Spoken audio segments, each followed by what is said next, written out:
जय माँ इंद्राक्षी, जय अम्बे। इंद्राक्षी धाम में दर्शकों आप सभी का हम हार्दिक स्वागत करते हैं।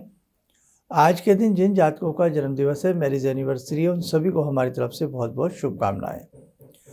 ज्योतिष पाठशाला कार्यक्रम में आइए आज हम बात करते हैं हथेली में ग्रहों का वास कहाँ कहाँ होता है।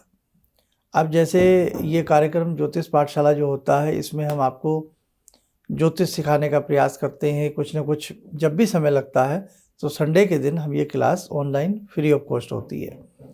अब जैसे आपको कुंडली में तो पता होता है, आपके सामने लिखे होते हैं सूर्य यहाँ है, मंगल यहाँ है, बुध यहाँ है, सब पता होता है। गोचर स्थिति के हिसाब से भी पता होता है कि अब सूर्य कौन सी राशि पे चल रहे हैं, मंगल कौन सी राशि पे चल रहे हैं। लेकिन हमारी हथेली में ग्रह कहाँ कहाँ होते हैं, आज हम आपको एक मैप के माध्यम से ये बताने का प्रयास करेंगे। दूसरी बात, बहुत लोग आप में से ऐसे हैं जिनके पास कुंडली नहीं है, जिनके पास उनकी संघ से डिटेल उनको मालूम नहीं है।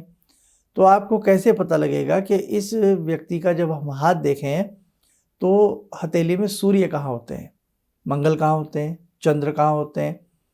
और दूसरी बात, हमारे वो दर्शक भी ध्यान से सुने जिन्हें थोड़ा बहुत भी पामिस्ट्री का शौक़ है, तो आप भी अपनी हथेली से जान सकते हैं कि आपकी हथेली में सूर्य का वास कहाँ है, मंगल का वास कहाँ है। इसीलिए उन उंगलियों में ही उनके रत्न भी धारण किए जाते हैं। नॉलेज के लिए इस कार्यक्रम को ज़रूर सुनिएगा। आइए पहले हम आज के पंचांग बताते हैं, फिर आगे की चर्चा करते हैं।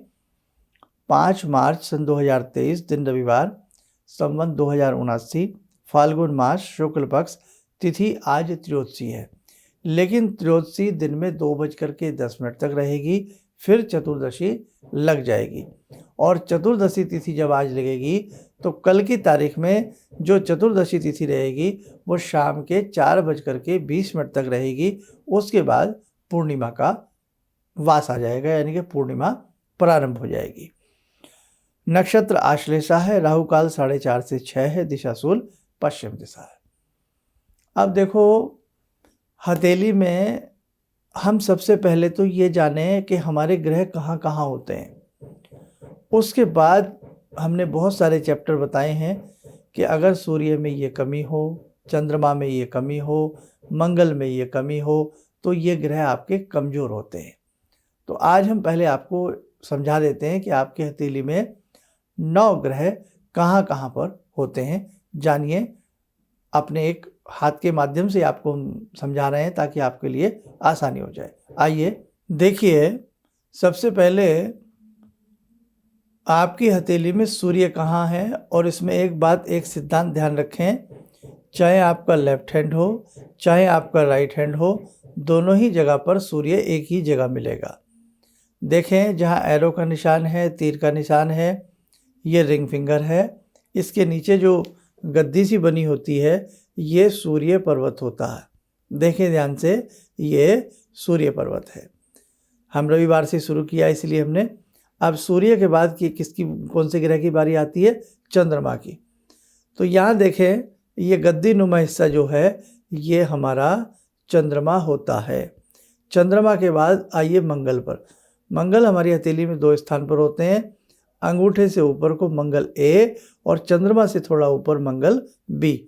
फिर सुने, ये ए जो है ये मंगल ए है, ये मंगल बी है। मंगल 2 स्थानों पर होता है। ए से बहुत कुछ पता लगता है और बी से भी बहुत कुछ पता लगता है। ये अगले चैप्टर में हम आपको पढ़ाएंगे। तो ये 2 स्थानों पर आपके मंगल हो गए, ठीक है। अब हम बुध देखें। सबसे छोटी उंगली लिटिल फिंगर, लिटिल फिंगर के नीचे जो ये स्थान होता है गद्दी नुमा, ये आपका बुध होता है, मरकरी माउंट होता है। हथेली में इन्हें पर्वत कहते हैं और कुंडली में इन्हें ग्रह कह करके पुकारते हैं। बुध के बाद आता है गुरु, यानी कि बृहस्पति, जुपिटर। जुपिटर आपकी इंडेक्स फिंगर के नीचे, तर्जनी उंगली के नीचे, ये गुरु पर्वत होता है। इसके बाद आता है शुक्र। शुक्र आपका अंगूठे से नीचे आयु रेखा के अंदर, ये हिस्सा आपका शुक्र कहलाता है, वीनस होता है। शुक्र ग्रह यानी कि शुक्र पर्वत होता है। इसके बाद शनि की बात करेंगे।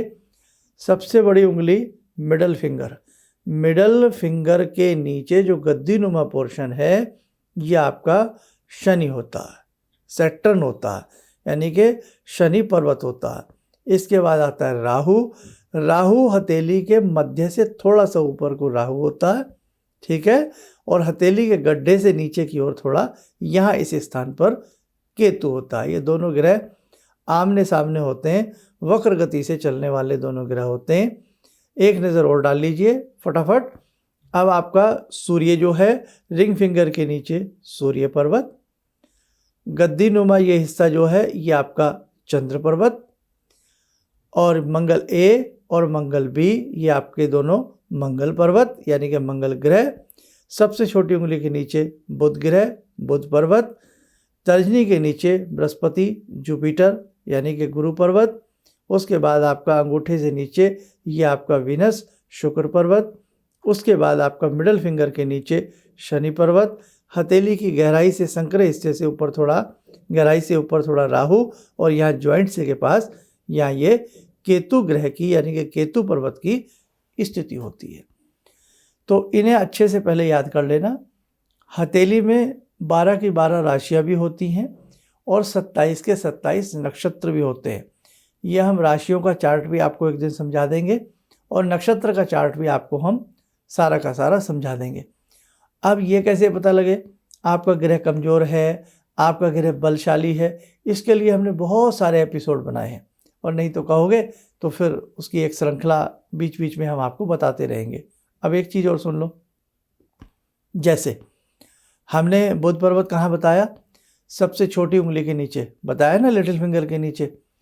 इसीलिए बुध का जो रत्न होता है पन्ना, वो लिटिल फिंगर में पहना जाता है, समझ गए। हमने सूर्य पर्वत कहाँ बताया, रिंग फिंगर के नीचे, अनामिका उंगली के नीचे, इसीलिए रिंग फिंगर में सूर्य का रत्न माणिक पहना जाता है। शनि कहाँ बताया हमने, मिडल फिंगर के नीचे, इसीलिए नीलम जो है शनि का रत्न होता है वो मध्यमा उंगली में पहना जाता है। बृहस्पति का रत्न क्या होता है, पुखराज होता है, येलो सैफायर होता है, इसीलिए वो तर्जनी उंगली में, इसमें इंडेक्स फिंगर में पहना जाता है। रत्न चाहे आप फीमेल हैं मेल हैं, सभी सीधे हाथ में पहना करें, और जौन सा ग्रह जैसे लेफ्ट में है वैसे ही राइट में होता है, यानी कि स्थान उसका दोनों ही हाथों में सेम होता है, लेकिन उस ग्रह की स्थिति किस प्रकार की है। अब जैसे बहुत लोग वहम खा जाते हैं कि महिलाओं का कौन सा हाथ देखें। देखो भैया, हाथ दोनों ही आपके हैं, दोनों ही हाथ देखे जाते हैं। राइट हैंड से आपका भविष्य है, लेफ्ट हैंड से आपके जीवन साथी का भविष्य आपकी हथेली में लिखा होता है। और बहुत सारी छोटी छोटी चीज़ें हैं जो आपको पीछे भी बताई गई हैं और अगले अंकों में भी हम बताने का प्रयास करेंगे। और जैसे कि आपको पता है भाई, होली का दिन है, तो कल अगर आपकी कॉलोनी में कहीं पर भी, वैसे तो कल ही मध्य रात्रि बनती है होलिका दहन की, अगर कल होलिका होती है तो जैसे जैसे हमने होलिका का पूजन आपको बताया था कल कराना, और हम प्रयास करेंगे सोमवार के अंक में, कल के अंक में हम थोड़ा सा पुनः आपको होली के पूजन की थोड़ी सी जानकारी देने का प्रयास करेंगे।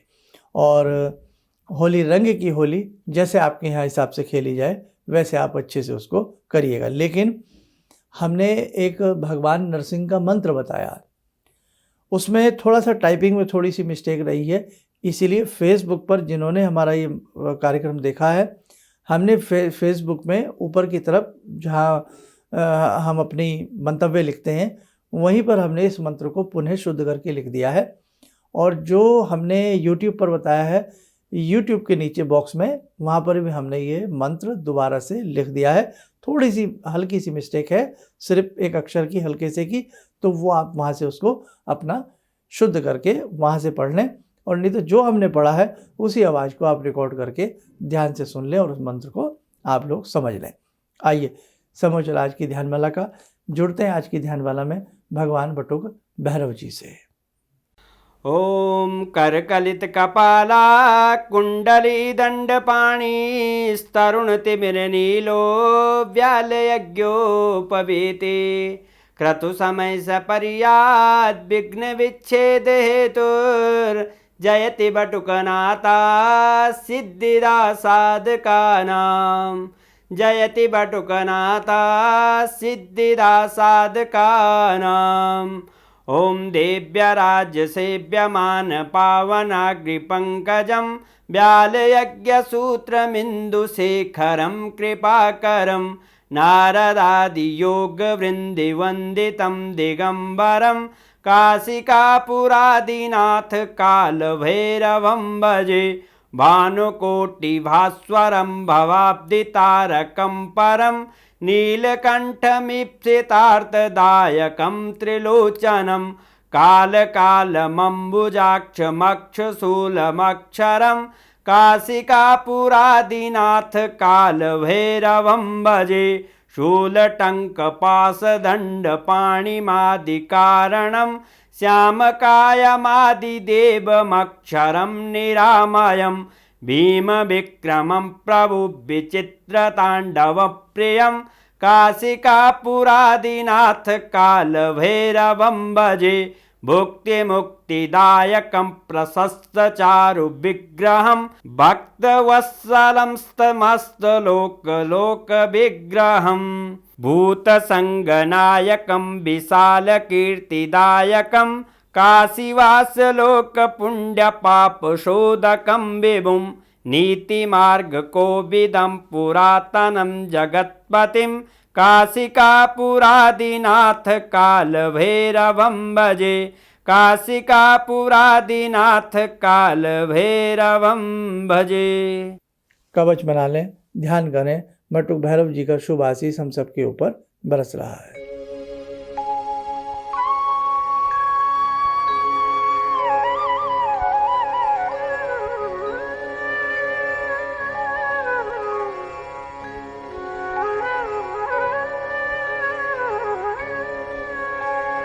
ओम बोलते हुए नेत्र खोलें, सामान्य हो जाए।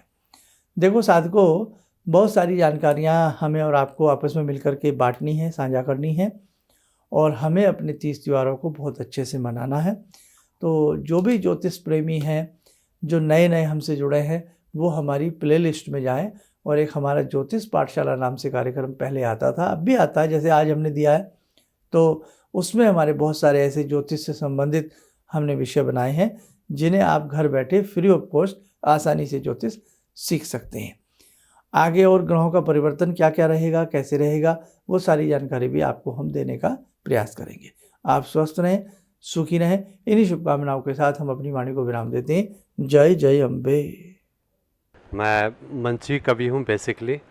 मुझे बहुत दिनों से इस बात की तलाश थी कि मैं कभी कोई गलती करूँ तो कोई ऐसा व्यक्ति मेरे ऊपर हो जो उसको बचाए, क्योंकि गलतियाँ तो होती हैं। और आज के कार्यक्रम से मैं दावे से कह सकता हूँ कि मेरी वो तलाश आज पूरी हो गई। बस इससे ज़्यादा मैंने कुछ कह सकता। किसी भी समस्या के समाधान के लिए मिले प्रसिद्ध हस्तरेखा एवं वास्तु विशेषज्ञ प्रोफेसर धर्मेंद्र शर्मा जी से। नोट: शिविर में भाग लेने हेतु एवं व्यक्तिगत रूप से मिलने के लिए कॉल करने का समय सुबह 10 बजे से शाम 6 बजे तक। हमारे विभिन्न ज्ञानवर्धक कार्यक्रम देखने के लिए आप हमें अभी सब्सक्राइब करें, बेल आइकन को प्रेस करें ताकि आप देख सकें हमारा कार्यक्रम सबसे पहले। और अधिक जानकारी के लिए फेसबुक पेज को लाइक करना न भूलें।